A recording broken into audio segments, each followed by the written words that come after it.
Hello विद्यार्थियों, आज BA द्वितीय वर्ष में प्रथम पत्र मानव भूगोल के अंतर्गत पिग्मी जनजाति का हम अध्ययन करेंगे और उनके बारे में जानेंगे। पिग्मी जनजाति के लोग विषुववृत्त रेखीय प्रदेश के निवासी हैं।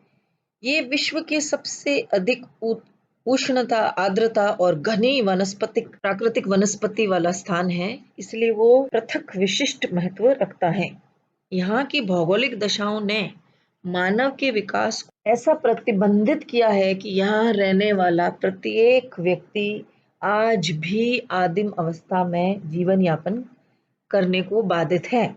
विषुववृत्त रेखीय प्रदेश का भौगोलिक वातावरण इतना प्रतिकूल है कि सभ्य जाति के लोग विषुववृत्त रेखीय वन प्रदेश में प्रवेश करने का दुस्साहस नहीं कर पाते हैं। विषुववृत्त रेखा के समानांतर दक्षिण अमेरिका के अमेज़न बेसिन, मध्य अफ्रीका के कोंगो बेसिन और दक्षिण पूर्वी एशिया के द्वीप समूह में पाए जाते हैं।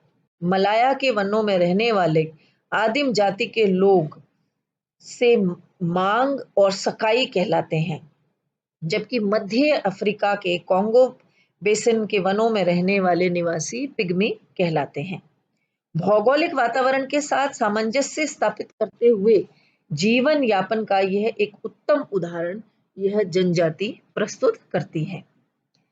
इनका निवास स्थान अफ्रीका के विषुववृत्तीय वनों में निवास करने वाले पिग्मी आखेटक आधारित जीवन पद्धति का एक महत्वपूर्ण उदाहरण है। शताब्दियों से ये लोग अपने पूर्वजों की भांति जीवन यापन करते आ रहे हैं। पिग्मियों की जानकारी हेरोडोटस के समय से हमें मिलती है, जहां हेरोडोटस ने लिखा था कि पिग्मी नाटे कद के व्यक्तियों का एक राष्ट्र है जो पाम वृक्ष के पत्तों से अपने तन को ढकते हैं तथा आक्रमणकारियों के भय से अपने नगरों को छोड़कर पर्वतों की ओर पलायन कर गए हैं। वर्तमान में अफ्रीका में पिग्मी कई दलों में विभक्त हैं। इनके समूह को आचुवा कहते हैं। इनके दल प्रदेश के आधार पर भिन्न भिन्न नाम से पुकारे जाते हैं। मध्य कोंगो में इनके दल को बातवा कहते हैं। बोदोवे बेसिन में इन्हें बालिया कहा जाता है। लुलुक नदी के बेसिन में ये वातवा कहलाते हैं। पिग्मी लोगों के निवास स्थल के आधार पर इनकी निम्नलिखित उपजातियां पाई जाती हैं। सबसे पहला है मबूती, जो विषुववृत्त रेखा के उत्तरी भागों में रहते हैं। दूसरा है तवा, जो विषुववृत्त क्षेत्र के मध्य भाग में रहते हैं। तीसरे हैं ये बिंगा, जो दक्षिणी क्षेत्रों में रहते हैं।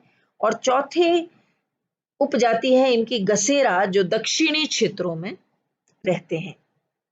इन सभी उपजातियों का विकास मूलतः निग्रोटो प्रजाति से हुआ है, किंतु स्थानीय गुण और भाषा की विभिन्नता इनको पृथक करती है। पिग्मी से आश्चर्य है छोटे कद के लोग जिनकी औसत ऊंचाई 150 सेंटीमीटर से कम होती है। स्त्रियां कद में और भी अधिक छोटी होती हैं और इनका औसत कद 140 सेंटीमीटर होता है। अधिक कद वाला समूह को पिग्माइट कहा जाता है।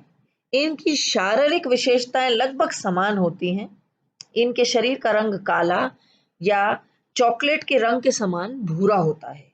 इनके बाल घुंघराले, ललाट ऊंचा, नाक चपटी, नथुने चौड़े, होठ मोटे और लटके हुए होते हैं और इनकी ठोड़ी पतली होती है।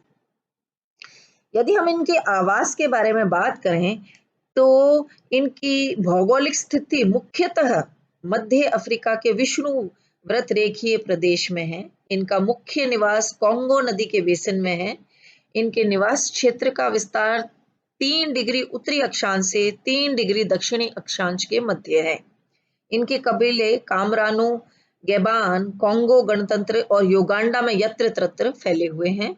इनका सर्व प्रमुख वर्ग कोंगो के पूर्वी भाग के सघन वनों में निवास करते हैं, जिसे इतूरी पिग्मी कहते हैं, क्योंकि ये लोग इतूरी नदी के तटीय क्षेत्र में निवास करते हैं।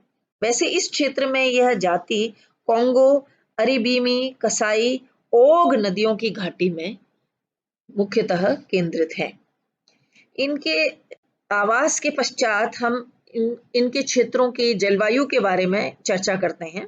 विषुववृत्त रेखीय जलवायु प्रदेश में पिग्मी का निवास क्षेत्र उष्ण आर्द्र प्रकार की जलवायु वाला है। विषुववृत्त रेखा के निकटतम क्षेत्र होने के कारण यहाँ वर्ष भर सूर्य की किरणें अपेक्षाकृत सीधी पड़ा करती हैं, जिस कारण वर्ष भर अत्यंत गर्मी रहती है। वर्ष भर औसत तापमान 28 डिग्री सेंटीग्रेड से अधिक रहता है। मार्च और सितंबर के मध्य सूर्य के विषुववृत्त रेखा पर सीधा चमकने पर तापमान अपेक्षाकृत बढ़ जाता है, परंतु कर्क और मकर रेखाओं पर चमकने पर तापमान जून और दिसंबर में अपेक्षाकृत कम हो जाता है। वार्षिक तापांतर 3 डिग्री सेंटीग्रेड रहता है, किंतु दैनिक तापांतर अधिक रहने से रात्रि अधिक ठंडी होती है। यहाँ की वायु में आर्द्रता अधिक रहती है। यहाँ प्रतिदिन घन गर्जन और बिजली की कड़क के साथ 4 बजे के पश्चात मूसलाधार वर्षा होती है, जो कि मुख्य रूप से संवहनिक वर्षा होती है। वर्षा का वार्षिक औसत 200 सेंटीमीटर से अधिक रहता है। वन प्रदेश की वायु में सापेक्ष आर्द्रता अधिक रहने से जलवायु कष्टकारक हो जाती है और अधिक आर्द्रता के कारण शरीर पर पसीना सूख नहीं पाता। इनके क्षेत्र की प्राकृतिक वनस्पतियों में वनों में सदाबहार वृक्षों की अधिकता है, क्योंकि उच्च तापमान और अधिक वर्षा के कारण इस प्रदेश में सघन वन पाए जाते हैं। इन वृक्षों पर वर्ष भर फल, फूल और पत्तियों का आना और गिरना लगा रहता है, इसलिए इन्हें सदाबहार वन कहा जाता है। इन वनों में वृक्षों की सघनता के कारण जमीन पर सूर्य की किरणें नहीं पहुंच पाती, अतः सूर्य प्रकाश प्राप्त करने की प्रतिस्पर्धा में ये वृक्ष ऊंचे होते चले जाते हैं। वृक्षों की ऊंचाई 70 मीटर तक पाई जाती है। इन वृक्षों का शीर्ष छतरीनुमा होता है। वृक्षों की लकड़ी कठोर और भारी होती है। कॉन्गो बेसिन में रबड़, एबोनी, आबनूस, तार, बेंत और बांस के वृक्ष अधिक पाए जाते हैं। बड़े वृक्षों के नीचे छोटे वृक्ष और बेलें इतनी अधिक मात्रा में उगती हैं कि उनके मध्य से मार्ग निकालकर चलना असंभव हो जाता है। लकड़ी काटने के व्यवसाय की दृष्टि से ये वन उपयोगी नहीं। इनके क्षेत्रों के जीव जंतुओं की यदि हम चर्चा करें तो यहाँ मुख्य रूप से 3 वर्गों में रखे जाने वाले जीव पाए जाते हैं।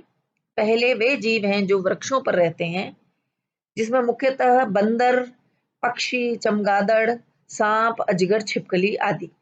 दूसरे प्रकार है नदियों में निवास करने वाले जीवों का। द्वितीय वर्ग है जिसमें मुख्यतः मगरमच्छ, दरियाई घोड़ा, घड़ियाल, मछलियां। और तीसरे हैं जमीन में निवास करने वाले जीवों में हाथी, गैंडा, जंगली सुअर, शेर, चीता प्रमुख हैं। और यहाँ असंख्य प्रकार के कीड़े मकोड़े, मक्खी और मच्छर भी पाए जाते हैं, जिसमें मुख्यतः टिसी मक्खी बहुत अधिक विषधर होती है।